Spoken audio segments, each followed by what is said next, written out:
For more on the vaccine debate in the United States, let's bring in Eric Feigl-Ding. He's an epidemiologist and health economist. It's good to have you on our program again. Boy, we've been talking about this a lot recently, and I got to ask you, Florida's move to end vaccine mandates. What does that mean for students, parents, and public health in such a populous state?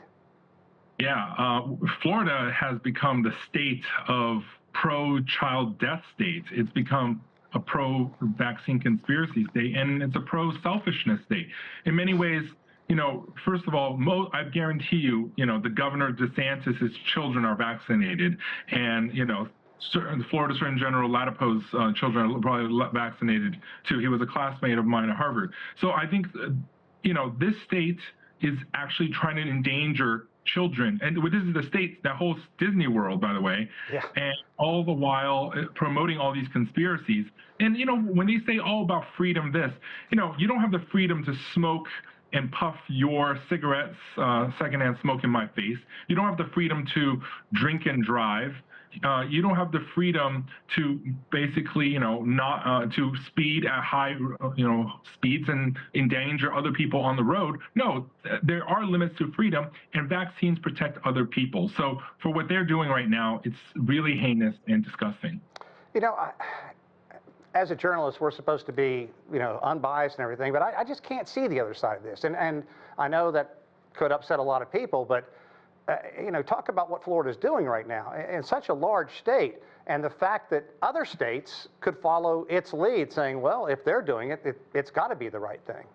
Well, Florida is definitely taking the lead on craziness. They're trying to basically remove all mandates for children attending schools to get vaccinated to attend public schools, which right now all children have to get unless they get some sort of exemption. And again, there are already exemptions that are very lackadaisical, and people can exempt from them, but it's to protect everyone. And don't forget, these are vaccines that not only prevent infectious diseases, but also prevent cancers of many, many sorts in children and later adulthood. It protects everyone. And for them to do this, it really is endangering children. Disney honestly just has to get out of Florida.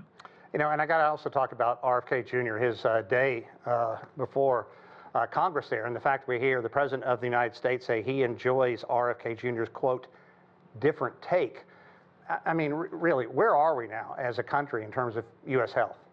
Well, we're running not by a Secretary of Health, but a Secretary of Conspiracies and Food Poisonings and other PFAS poisonings, because somehow he doesn't care about any of those. At the same time, RFK Jr., Bernie Sanders asked him the other day, like, we have American Medical Association, American Public Health Association, American Academy of Pediatrics, all saying the vaccines are safe and effective. Who do you have? And of course, he stutters and says names of a few wackos.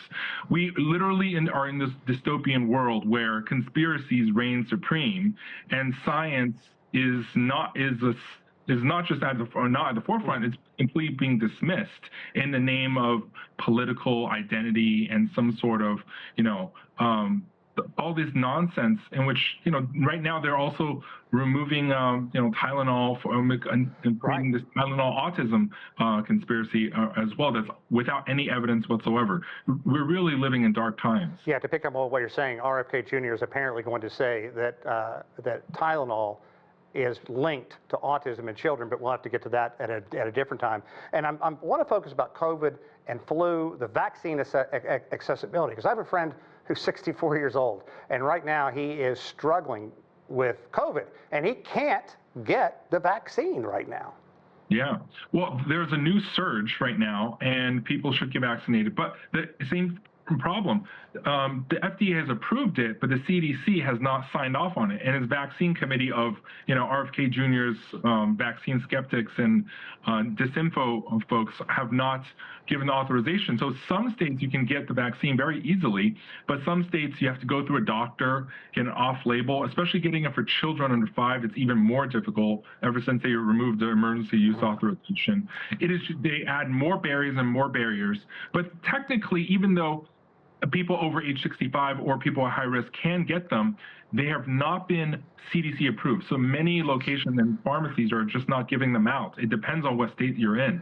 And this is the hellhole situation that we're now in because of RFK Jr. Okay, when did science become a bad word? And secondly, what impact, Eric, do you think that these decisions have on America's standing in global public health, its reputation, especially with international partners who have a far different and more rational approach? Yeah, it's actually really embarrassing. Us public health leaders say, we should listen not to the CDC anymore. You should honestly listen to Canadian and European partners when it comes to a lot of health recommendations. And of course, the medical society and healthcare, public health associations. It's really said something where science is whittled down so much that, the CDC director, it resigns along with 4 top directors of immunization and chief medical officer of basically science is not just being diluted, it's being completely replaced and completely deleted from the CDC. And that is very, very dark times. Okay, Eric, we have about 30 seconds left. If this goes on for 3.5 more years, where are we going to be as a nation? Well, we're in a place in which a lot of people are going to get very sick. There will not be herd immunity if vaccine rates keep dropping. Outbreaks will be happening much more. PFAS in drinking water and other pollutants are going to increase because we don't have environmental guidelines around many of them anymore that have been removed under the Trump administration. And conspiracies will reign supreme. And I think a lot of science will die and a lot of future cures for cancers and other diseases will disappear and vaporize, and we will lose our leadership in this world.